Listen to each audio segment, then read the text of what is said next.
can forget that terrible morning back in November on I-10? A mother and her 3-year-old son thrown to their death when their car was hit by a suspected drunk driver going the wrong way. It reignited the debate on whether bars should be held responsible for over-serving intoxicated customers. In an undercover investigation, News 4 WOAI troubleshooter Jay Avila shows us how some bartenders continue to ignore the signs they could be serving the next drunk driver. David Baltazar is still healing from the DWI crash that crushed his pelvis and shattered his life. It's still crazy. It's been 3 months, but I still miss him a lot, you know. Baltazar's wife Norema and 3-year-old son David were killed when a pickup that had been driving the wrong way on I-10 for several miles hit the family's car head-on. The baby was gone. The mom was gone. At the wheel, 19-year-old suspected drunk driver Ryan Gonzalez. But he's not the only one David Baltazar blames for the loss of his family. Whoever gave him the alcohol, they're guilty too. To me, you know. That's what I think. The Texas Alcoholic Beverage Commission investigated Club Aruba, where Ryan Gonzalez had been the night before the crash. We have come to the conclusion that Club Aruba was one of the contributing factors that led up to the crash that morning. TABC investigators are recommending the club's liquor license be canceled, but there's not enough evidence to charge any of its employees with a crime. The troubleshooters wanted to know if Club Aruba would serve alcohol to a customer who appears to have had way too much. So we went to Club Aruba with hidden cameras and a decoy who would pose as an intoxicated customer. We have to lean on something. But first, he was instructed how to act by Tom Marino, a TABC-approved trainer who teaches bartenders how to recognize drunk behavior. They're serving the drinks. They're the gatekeeper. Once inside Club Aruba, our decoy makes one trip after another up to the same bar, ordering as many drinks as he can. I'd go up there and order, and I'd stumble around, spill my drink and everything, and nobody said anything to you. Of course, he wasn't drinking all those drinks. He was pouring them out in the bathroom. But the bartenders didn't know that. Still, they kept on pouring. She didn't even care. She didn't ask. Just here, whatever. In just 1 hour at Club Aruba, bartenders served our decoy 10 drinks, from Jack and Cokes to tequila shots. If he had actually ingested all 10, his blood alcohol level would have reached at least 0.19, more than twice the legal limit of 0.08. Under Texas law, a server isn't the only one responsible for monitoring a patron's drinking. Bouncers, managers, and especially doormen are supposed to intervene to make sure intoxicated customers don't get behind the wheel. Who was working the door the night we went to Club Aruba? The man you see there is actually the club's owner, Arturo Valerde. As you can see, he just watches as our decoy in the brown blazer staggers out at the end of the evening, leaning on the walls for support. Valerde never says a word to him. Jay Avila with News 4 Troubleshooters.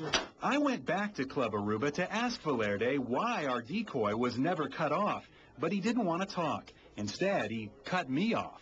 Why do your bartenders continue to serve people who are obviously drunk? You are... Oh.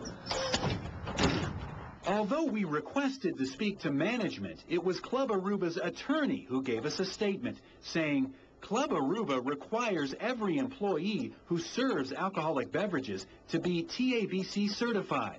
Club Aruba will fire any employee who serves alcoholic beverages to an intoxicated person. Club Aruba has done so in the past and will not hesitate to do so in every instance. We wanted to know how widespread the problem is, so we went to 4 other local night spots. First, hooligans in Live Oak. TABC is recommending its liquor license be canceled as well after another crash that killed a 19-year-old drunk driver. This time, our decoy sits at a table, and the waitress does seem to notice his drunk behavior. Still, she keeps the drinks coming.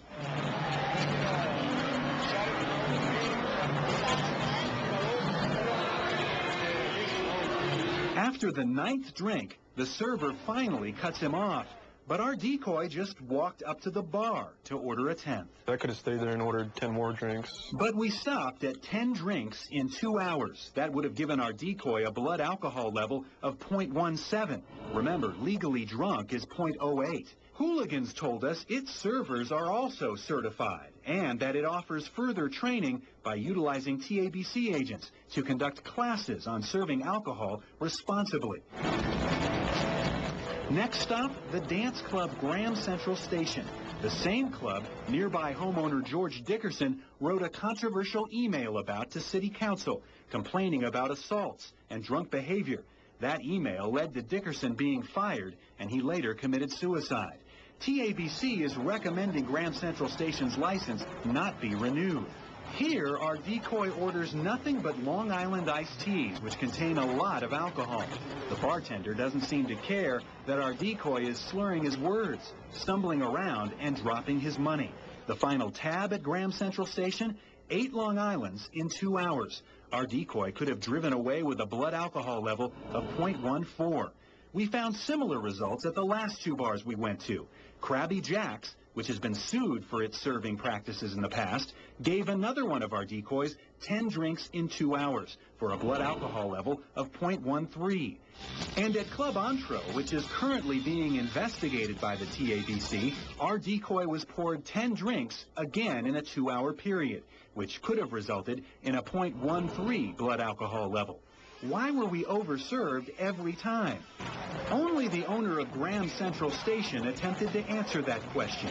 In a phone interview, he told me, "I'm embarrassed. Every week in our employees meeting, we go over how to recognize someone who's had too much to drink. Sometimes the bartenders get busy and don't notice."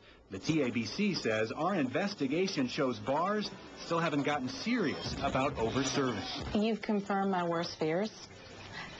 This type of operation by any establishment is unacceptable for our community.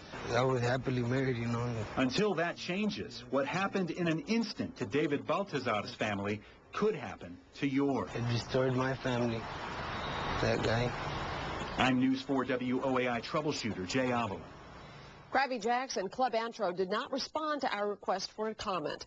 Graham Central Station has since our investigation, it has added more security staff to spot intoxicated patrons.